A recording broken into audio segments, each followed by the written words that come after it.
Bonjour et bienvenue dans le monde du Goro Loco. Alors aujourd'hui, grosse modification sur la Ender. On va installer le Direct Drive de Hotends.fr. Ça s'appelle le mini extrudeur. Alors je vous le montre. Alors ici, on a le mini extrudeur. Dans le fond, j'ai reçu une plaque, le moteur, et puis normalement, il vient avec les composantes à l'intérieur. Cependant, moi, je les ai achetés ailleurs parce que Hotends n'avait plus et c'était un démonstrateur. Puis un démonstrateur pour review, puis j'ai imprimé ces parties en PETG, tout simplement. Donc, c'est quand même assez facile. Là. Je vous montre l'intérieur, mais l'intérieur, c'est comme un BMG. Puis ensuite de ça, on va installer là-dessus la All-in-One V2 d'aussi Hotends.fr avec un 40-20 comme refroidissement. J'ai pas beaucoup lu la documentation là-dessus, mais ça me semble assez facile à faire. Donc, on va l'essayer. Alors, comme je vous ai dit, c'est la première fois, je ne l'ai pas fait d'avance, je le fais en même temps que vous. Donc, j'ai déjà monté le mini extrudeur, puis je vais simplement mettre la tête dedans. Alors, je vais vous montrer, c'est assez simple. Dans le fond, ici, je pourrais mettre un E3D V6 ou la All-in-One, comme c'est ici, et je viens juste resserrer les vis autour.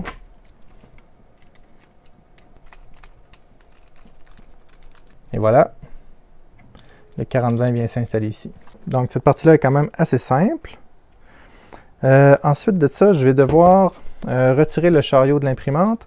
Je vais devoir aussi retirer le tube magnétique parce que j'en aurai plus besoin vu qu'elle va être direct drive. Puis, je ne sais pas, mais d'après moi, il va falloir que je change les steps par millimètre pour mettre celui d'un BMG. Et ensuite de ça, je vais installer aussi le petit ventilateur qui vient sur le côté, là, comme ça ici. Comme c'est ici sur le côté avec le conduit là, qui va venir, oups, excusez-moi, comme c'est ici avec le conduit qui va souffler direct en dessous, comme ça ici, là. Direct sur le bout de la buse, on se voit bien, et voilà. Donc je vais défaire le chariot, et puis d'après moi, je vais devoir défaire aussi le mini extrudeur de la plaque, parce que je viens de voir que les roues viennent s'installer après, donc je vais défaire le mini extrudeur. C'était pour vous montrer comment monter la tête, mais on va l'enlever maintenant. Donc, la première étape va être d'enlever tout cela. Alors, le connecteur magnétique qui aimante vraiment fort. À chaque fois, j'ai de la misère à l'enlever. Et voilà.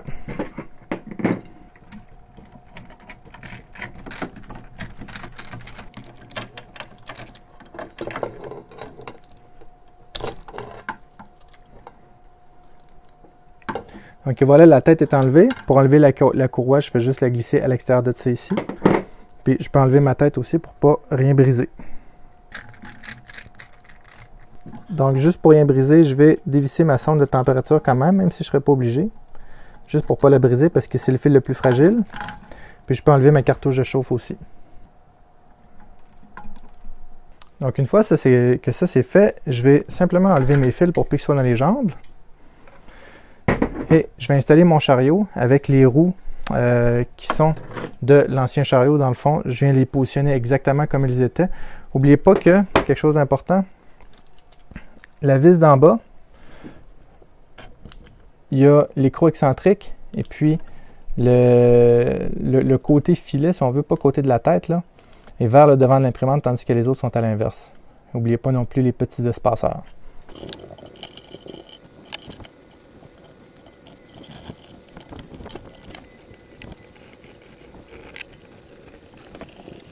Alors, la prochaine étape est de venir mettre le moteur en dessous comme ça ici, avec la partie du fond du mini extrudeur.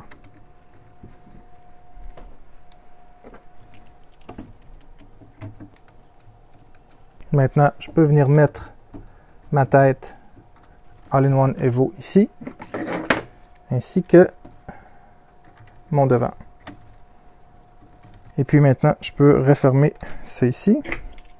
Et puis ma tête est montée. Oh, ça va bien.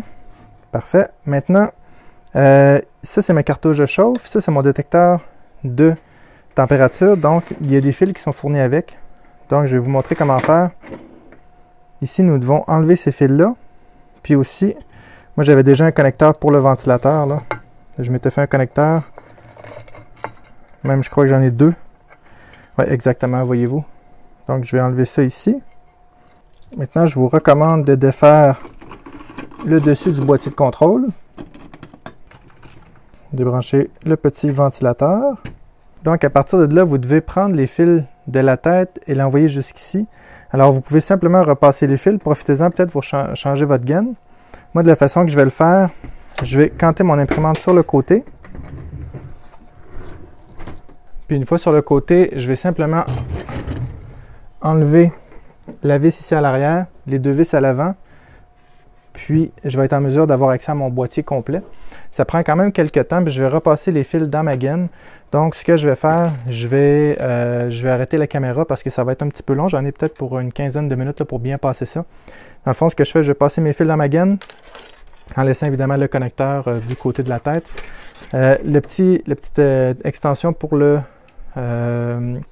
détecteur de température aussi, jusqu'à la carte mère. Je vais regarder si mon fil est assez long parce que je n'ai pas les câbles d'origine. Donc, c'est des câbles que j'ai refaits. Donc, je vais le passer à travers ça, puis je dois m'assurer de la longueur aussi. Au niveau du ventilateur, moi, j'ai déjà un connecteur comme ça ici. Donc, le ventilateur que je vais mettre comme ça ici. Alors, je m'excuse, il est ici, là. Il est plus haut. Donc, je vais le connecter tout simplement après mon connecteur qui est compatible avec lui ici. Puis, ça ici, c'est celui qui refroidit ma tête parce que je vais avoir besoin d'un ventilateur, celui-ci qui est fourni par Hotend, pour refroidir le Hotend. Donc, je vais le connecter directement après ça. Donc, je vais juste changer, en résumé, je vais juste changer mon fil de bloc de chauffe et de sonde de température. Une façon simple que vous pouvez faire, vous pouvez les défaire depuis la carte mère, attacher les autres fils après et simplement les tirer.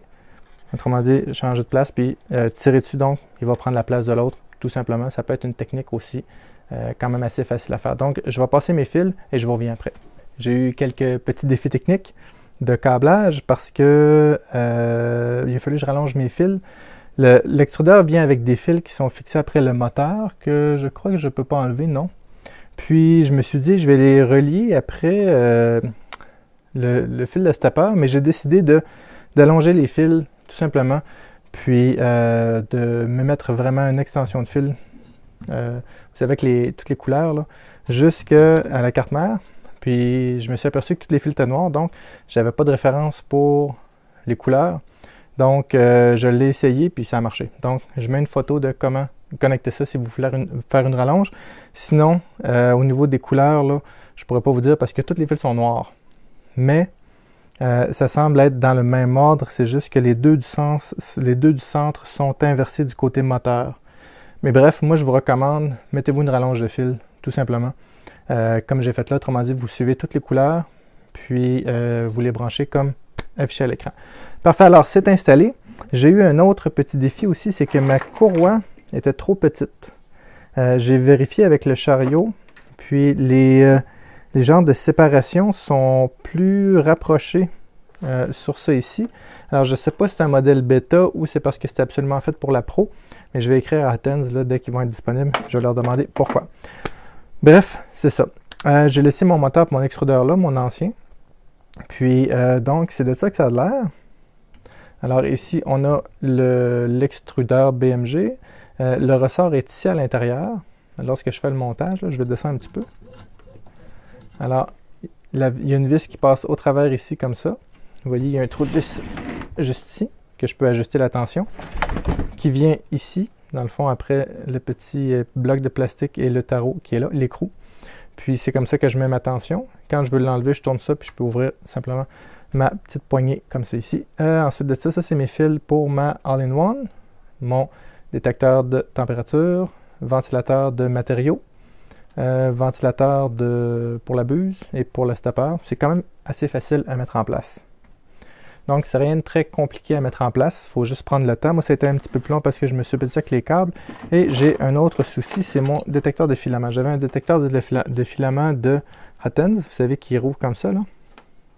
Cependant, en direct drive, je ne sais pas où l'installer. J'ai essayé de regarder ici pour voir, mais le détecteur de filament est fait pour recevoir un filament de droite. Donc, en direct drive, dès qu'il est en angle, comme ça, il coince. Donc, ce que je vais faire pour l'instant, soit que je vais remettre l'ancien firmware ou je vais tout simplement, pour le moment, le laisser comme ça, en attendant de trouver peut-être une solution pour peut-être changer les embouts. Là, c'est des embouts en métal. Donc, peut-être si j'en mets en plastique, que je m'en imprime avec un bout plus évasé, ça va aller un petit peu mieux. Bref, je vais voir. Mais pour l'instant, il est ici comme ça. J'aurais pu le laisser là aussi, là, mais je l'ai enlevé pour essayer de le mettre à différentes places. Donc, ce qu'on va faire, je vais passer le filament dans l'extrudeur. Probablement que mon step par millimètre n'est pas le bon. Assurément qu'il n'est pas le bon. Donc, je vais regarder pour un BMG, parce que c'est tout le système d'engrenage d'un BMG. Puis je vais regarder le nombre de steps millimètres qu'on prend normalement pour un BMG et je vais le configurer dans l'imprimante. Donc, normalement, un BMG, c'est environ 415 steps par millimètre. On va aller voir je suis à combien présentement. Donc, je vais ouvrir l'imprimante. Donc, dans mon menu ici, je l'ai dans Configuration. Il doit avoir peut-être dans Advanced Setting, Step par millimètre. Ici, c'est celui de Hotens.fr pour celui avec le détecteur de filament. Fait que ça se peut que le vôtre soit différent. Donc, on va le monter à 415. On va commencer avec cette valeur-là. Parfait. Puis, je vais sauvegarder tout ça. Store Setting. Et voilà. Maintenant, je vais mettre mon filament dedans. Maintenant, je vais faire chauffer ma buse.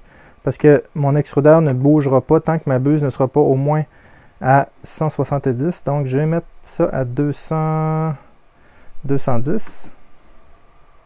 Je vais faire chauffer mon bed en même temps. Ça va être fait pour tout à l'heure. Donc, j'étais à 180. Je vais faire bouger mon extrudeur.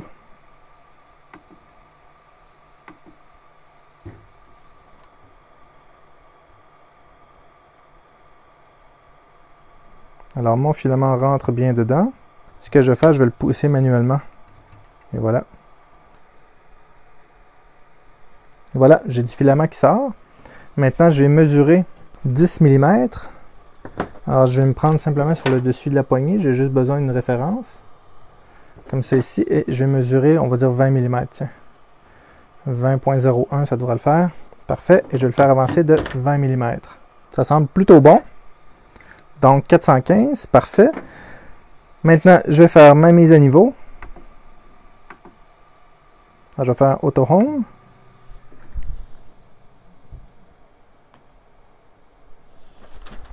Je vais désactiver mes steppers.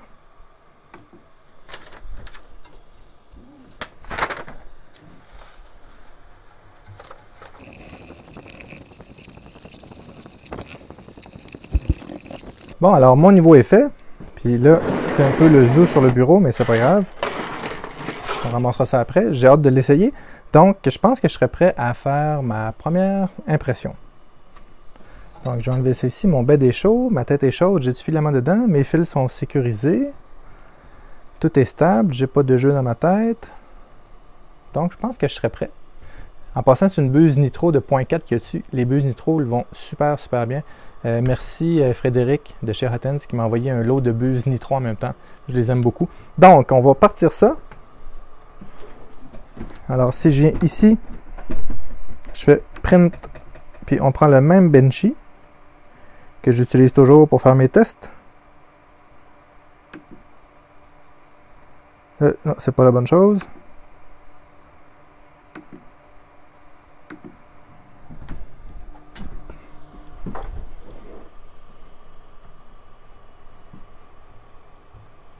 Alors, j'ai hâte de voir si ça va bien marcher ou non.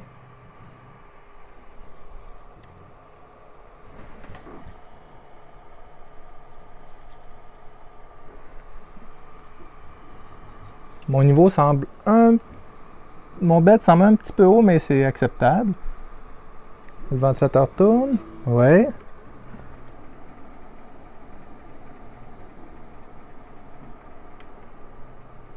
Je vais réajuster mon bed. Alors.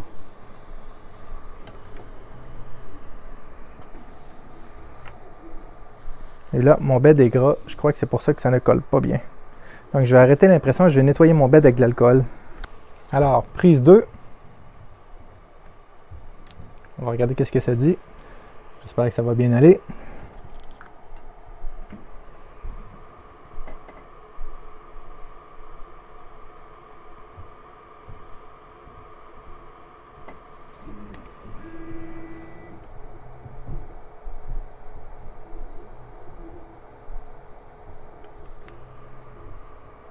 Alors, ça colle beaucoup mieux.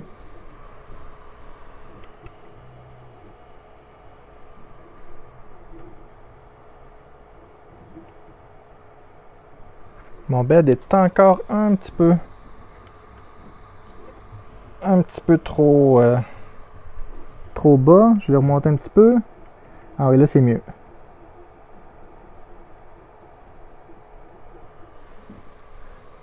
À date, ça va très bien, hein?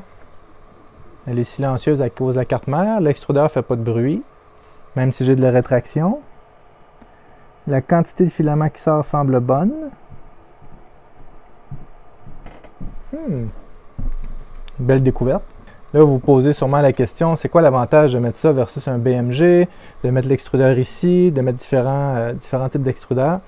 Premièrement, alors ça, c'est un kit qui se vend, donc c'est un petit peu plus facile à mettre en place. Moi, c'est un prototype que j'ai, donc probablement que la version finale ne sera pas semblable. Il va sûrement avoir quelque chose de plus facile pour le connecteur du câble du stepper.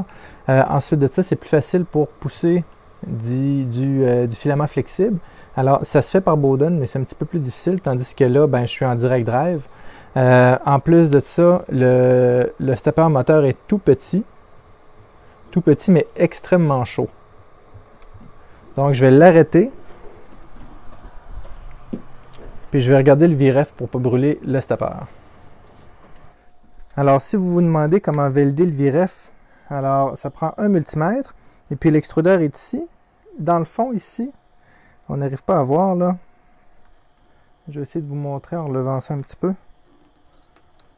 Comme c'est ici. Ouais.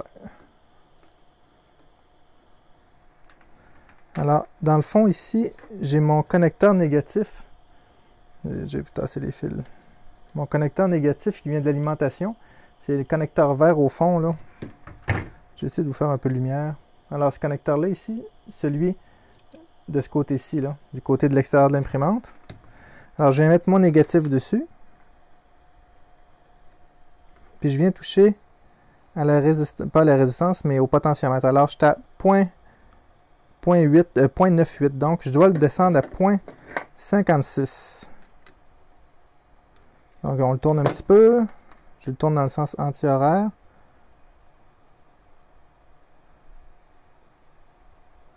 Point 53, j'étais pas loin, hein?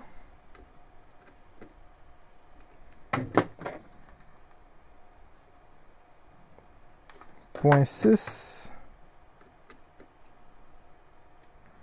Alors, c'est extrêmement sensible. Là, je l'ai tourné à peu près d'un huitième de tour. Point 56. Donc, ça devrait être bon. Alors, c'est comme ça que je vérifie mon VREF. Préhistoire pour l'impression. Là, j'ai l'impression que ça va y être. Mon stepper était rendu à 70 degrés, donc extrêmement chaud. Normalement, mon VREF était 2 fois trop élevé. Il y a 0.4 d'ampère. Cependant, il est, comme on dit, il est déguiré beaucoup. C'est-à-dire que si je vais avec un extrudeur, que c'est la roue qui pousse directement dessus, que je n'ai pas un système d'engrenage, alors oui, j'ai besoin d'un moteur peut-être 1.2, même 1.5 ampères. Tandis que là, je fais tourner une grande gear, une grande roue d'entraînement. Donc, c'est sûr que j'ai besoin d'avoir un moteur un petit peu moins puissant. Les gens de Hotends ont dû calculer leurs choses pour que ça fonctionne. Le moteur est petit, mais ça ne veut pas dire que ça ne fonctionnera pas bien. J'ai vu des extrudeurs qui sont assez puissants pour lever l'imprimante au complet.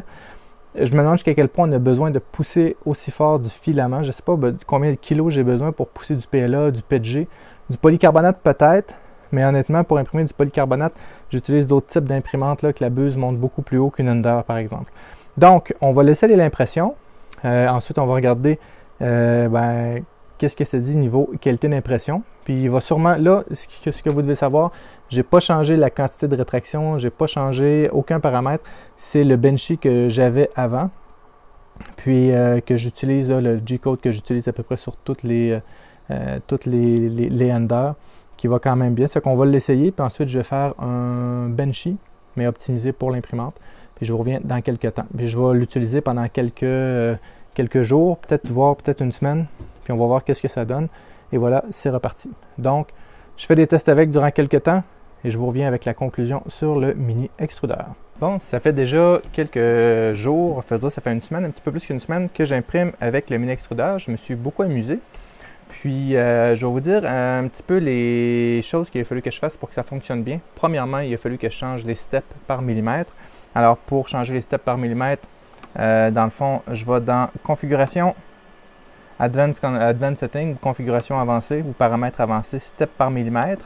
Et puis, je vais le mettre à 415. Puis, comment est-ce que je fais pour calculer ça? J'ai déjà montré dans d'autres vidéos, là. Mais dans le fond, je rentre un bout de filament dedans. Et puis, bon, je m'assure qu'il est chaud, là. Je le mets un petit peu plus chaud. Mettons, pour le PLA, je vais le mettre à 220 pour pas qu'il y ait de restriction ou l'abuse. Et puis, je viens marquer, je me trouve un marqueur, je viens marquer 20, 40, 60 mm, puis je le fais sortir. Puis, je regarde la différence de millimètres qu'il y a dans le fond. Si, au lieu d'avoir sorti 60 mm, il y en a sorti 58, bien, je fais la règle de 3 par rapport à 415 steps par millimètre. Donc, bref, si vous cherchez step par millimètre dans ma chaîne, vous allez trouver, là, j'ai fait quelques vidéos là-dessus. Mais pour moi, 415, c'était parfait. Ensuite de ça, ici, le petit conduit, j'ai mis un petit peu de ruban pour le tenir parce qu'il était porté à descendre un petit peu. C'est peut-être moi qui l'ai mal imprimé aussi, mais c'est la seule chose que j'ai fait. Puis, j'ai changé le VREF. Le moteur chauffait quand même beaucoup à 0.56, malgré que de ce que j'avais vu, ça devait être le bon calcul.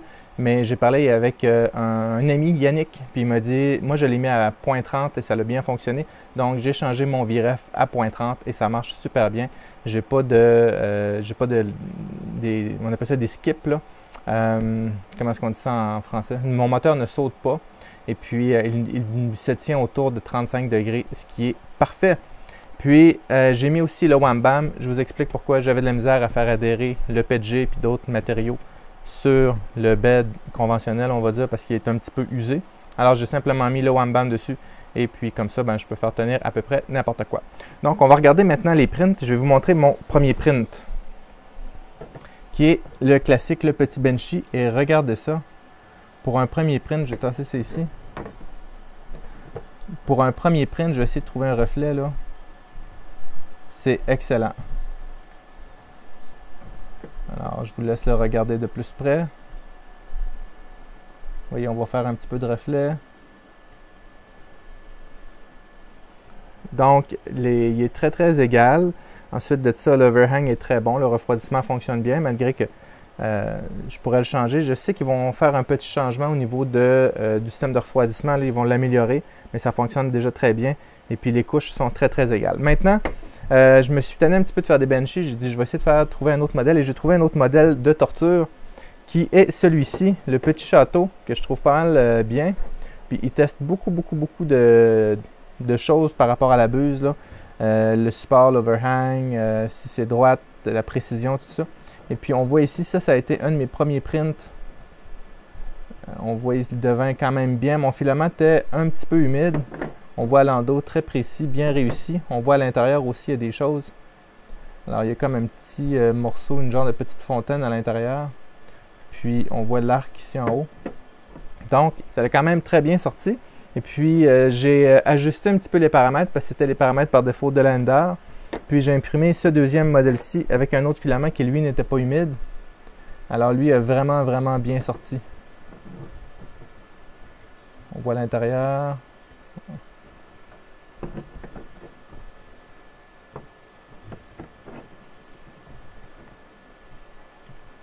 Alors, vraiment une belle qualité d'impression. On voit les petits blocs ici, là. Puis, le dessus. Donc, belle impression. J'étais vraiment satisfait. Puis en même temps, j'aime bien ce petit modèle-là. Il permet de tester plein de choses. Puis, ensuite, j'ai imprimé du PETG avec. Je me suis dit, on va essayer le PETG parce qu'il y a beaucoup de gens qui impriment en PETG. Puis, voici ce que ça a donné. Alors, c'est quand même bien. C'est pas le plus beau print en PETG que j'ai fait. Cependant, je pense que mon filament devait être un petit peu humide. Alors, ces derniers temps, c'est très humide ici, là. Alors, peut-être que mon filament a payé un petit peu, là. Je vais être dû pour les déshydrater un peu. Je vais essayer de trouver un reflet pour la muraille. Et voilà. Si on regarde à l'intérieur. Alors, c'est dur à voir parce que tout est noir. Ah, on le voit un petit peu là.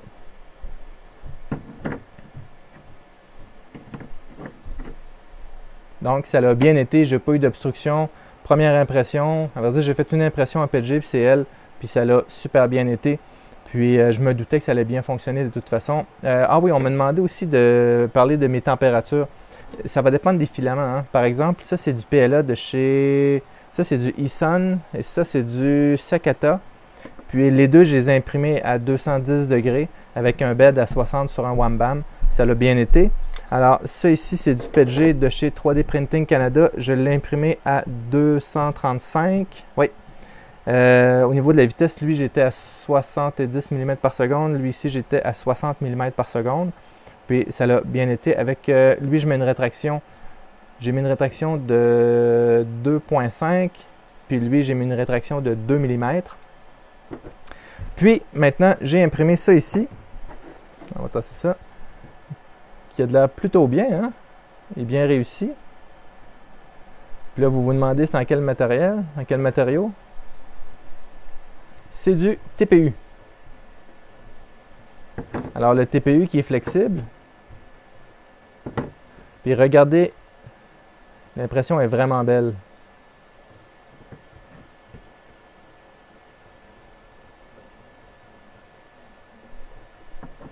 Si on regarde les blocs à l'arrière et le dessous. Donc, ceux qui m'ont demandé est-ce que ça imprime du TPU, absolument, ça imprime très bien le TPU. Puis, c'est le premier coup. Donc, je l'imprime à 30 mm par seconde, température de 230 degrés. Un bed à 80 avec du Wham-Bam, un Wham-Bam. Puis, j'avais aussi un contour de 15 tours autour là, pour une meilleure adhérence. Donc, ça l'a bien été. Puis, c'est du TPU de chez 3D Printing Canada. Puis j'ai aussi imprimé du TPE. Alors, je sais qu'il y en a plusieurs d'entre vous qui ne faites pas la différence entre TPU et TPE. Alors, le TPU est assez standard. C'est ça qu'on utilise en général comme flex, mais il y a plus flexible que ça. Par exemple, le TPU 90. Je vais vous montrer la différence. Excusez-moi, TPE 90. Alors ça, c'est du TPU. Voyez-vous, si je fais un nœud dedans, alors vous voyez la grosseur du nœud. Je vais faire exactement la même chose avec du TPU 90A. Voyez-vous la différence? Le filament est beaucoup plus flexible. Puis, il est beaucoup plus dur à imprimer aussi. Donc, j'ai dit, je vais regarder si je suis capable d'imprimer du TPE 90A avec ça. Et puis, j'ai été capable. Voici ce que ça l'a donné. Alors, c'était simplement une petite poque pour mettre en dessous des pattes pour la vibration. Puis on voit ici qu'il est vraiment très flexible. Puis en passant, si vous vous demandez comment je fais ça, tous les petits trous, c'est simple. Je fais un cercle. Et puis je mets un remplissage à grid. Mettons, celui-là, je ne sais pas, je l'ai mis peut-être à 20 ou 30%. Puis je mets ni dessous, ni dessus. Donc ça imprime comme ça. Je mets 4 contours. Puis ça fait ce genre de pièce-là qui ressemble un petit peu à un filtre quasiment. Là. On arrive à voir au travers? Ouais, comme ça ici. Donc, ça a bien fonctionné. Donc, j'ai imprimé ça ici pour faire un test. Ensuite de ça, j'ai essayé d'imprimer un petit château comme ça ici, et ça n'a pas fonctionné. J'ai eu des coincements dans l'extrudeur. Il faudrait peut-être que je change un petit peu mes paramètres. Il faudrait peut-être que j'imprime à 20. Je crois que ce serait possible de faire. Assurément que ce serait possible, mais il faudrait que j'imprime beaucoup plus lentement pour du TPE. Donc, ça se fait pour le TPE 90A, mais il faut imprimer plus lentement. L'autre problème aussi, c'est l'adhérence au plateau. Le TPU adhère quand même bien au plateau. Le TPE adhère plus difficilement au plateau. Ce que je fais dans ce cas-là, j'ai mis du Wham-Bam, j'ai mis un petit peu de fixatif à cheveux sur mon Wham-Bam pour m'assurer que ça colle bien. Donc, ça, c'est la recette que j'ai trouvée pour le TPE avec un bed à 70. Pas trop chaud avec le fixatif à cheveux. Ben, c'est même à 80. Ben, vous voyez ici, je vais essayer de vous le montrer. Là. Regardez les côtés, la rétraction du centre, parce que c'est un cercle qui était droit, là, puis on voit sur les côtés la rétraction. Là. Donc, le TPU est beaucoup plus facile à imprimer que le TPE. Donc, j'ai imprimé aussi ça en PETG, excusez-moi. J'ai dit que j'avais juste imprimé une chose, mais j'ai imprimé le vase qui est ici. Alors, il est quand même bien sorti. À vrai dire, ce n'est pas du PETG, c'est du PETT. Alors, c'est du T-Glaze, excusez-moi, de Tolman. On voit ici qu'il y a des petites différences là, parce que j'ai fait des tests de température avec. Mais en général, il a quand même très bien sorti et il est très résistant comme le T-Glaze l'est normalement. Donc, mon opinion sur le mini extrudeur de Hotends.fr, c'est vraiment une bonne option pour la Ender. J'imagine pour d'autres imprimantes aussi, mais là, moi, j'avais le modèle pour la Ender. Ça va super bien. C'est quand même facile à installer. Le montage n'est pas très compliqué. Normalement, Hotends fait de la documentation qui est vraiment, vraiment bien. Donc, j'ai aucun problème à vous recommander cet extrudeur-là. Dans le fond, c'est un extrudeur BMG monté différemment pour la Ender avec un mini extrudeur qui est très léger, très petit, puis qui est facile à monter. Comme ça, on n'est pas obligé de monter le gros BMG dessus et tout le tralala. Puis c'est un vrai direct drive. C'est la All-in-One AIO V2, là, le All-in-One V2, qui va vraiment, vraiment, vraiment bien. Elle chauffe très rapidement, puis elle est très stable. Ah oui, j'ai oublié de vous dire, j'ai aussi ajusté les PID. Cherchez là-dessus aussi. C'est dans le fond, à chaque fois que vous changez la tête ou le bloc ou la thermistance ou peu importe par rapport à la chauffe, ajustez les PID de la buse. J'ai fait une vidéo là-dessus. Donc, vous avez juste à regarder ça. C'est pas très compliqué avec Marlin. Donc, j'ai ajusté les PID pour m'assurer d'avoir une bonne stabilité. Puis, la seule chose, c'est que je ne sais pas à combien il va se vendre. Alors, je n'ai pas idée de prix parce que c'est une version bêta que j'ai. Je suis en train de le tester. Ils ont déjà fait des améliorations, mais je ne sais pas c'est quoi le prix. Mais normalement, Hotends ont des prix très, très, très raisonnables. Sans compter qu'ils ont souvent des rabais et autre chose. Donc, je suis convaincu que le prix va être avantageux. Donc, ça ressemble à ça. Ah, puis le ventilateur ici, c'est un 40-20. C'est important de savoir qu'il y a deux types de ventilateurs. Ceux que je peux ajuster la vitesse, autrement dit, si je mets 12 volts, il va tourner à 50 %, puis si je le mets à 24 volts, il va tourner à 100 %. Et puis ceux qui vont décoller, mettons, à partir de 18 volts à 100 %. Donc, c'est vraiment important de prendre ceux que je peux ajuster la vitesse dessus. Comment vous faites pour le savoir? Je ne le sais pas. J'achète souvent les ventilateurs de Creality, puis ceux de Creality, ils fonctionnent bien, ils ont cette fonction-là. Donc, parce que c'est ça, vous pouvez utiliser par exemple le ventilateur, comme quand j'imprime du TPU, ben, je l'utilise à 30 % seulement, je ne l'utilise pas à 100 %. Alors, c'est pour ça que c'est intéressant de pouvoir faire varier la vitesse du ventilateur de refroidissement des matériaux, tandis que celui-là ici, ben, toujours à 100 %, ça fait le travail. Donc, merci beaucoup Hotends.fr de m'avoir envoyé le mini extrudeur. Maintenant, sur mon mini extrudeur, j'ai aussi le détecteur de filaments. Cependant, je n'ai pas trouvé d'emplacement encore pour le mettre pour que ça fonctionne avec le mini extrudeur. J'y travaille. Dès que je vais avoir plus d'idées, je vais vous le faire savoir. Il va rester une chose à mettre dessus, c'est le Touch Me de Hotends.fr. Donc, merci beaucoup aux supporters de la chaîne qui sont ceux-ci.